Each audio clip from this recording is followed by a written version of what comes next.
నీళ్లలో ఉన్నటువంటి ఒక మడుగులో ఉన్నటువంటి మొసలి బలం అది బయటికి కనపడదు. నీళ్లలో అలా ఉంటుంది.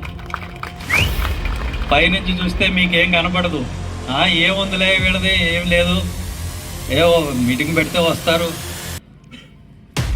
ఆయన మీటింగ్ పెడితే వస్తారు, 10,000 మంది వస్తారు, 5,000 మంది వస్తారు, 50,000 మంది వస్తారు. అదేంటి, అది పెద్ద బలమా? ఇవన్నీ ఓట్లుగా మారతాయా? ఏమవుతుందని మీరు అనుకోవచ్చు.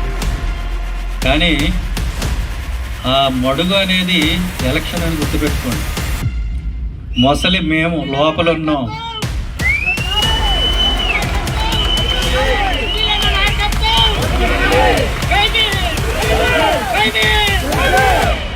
ఆ ఎలక్షన్ అనే మడుగులో అడుగుపెట్టిన తర్వాత ఏనుగైనా సరే మొసలి నోటికి చిక్కితే ఆ మొసలే దళితులు. మావన్నీ పెద్ద పెద్ద పార్టీలు, మేము పెద్ద నాయకులు, చూడండి మా బలం చూడండి అని అనుకుంటే ఎన్నికలనే మడుగులోకి ఏనుగు అడుగు పెట్టక తప్పదు. నీళ్లు తాగటానికి పెట్టినప్పుడు లోపల ఉన్న మొసలి నోటికి చిక్కక తప్పదు.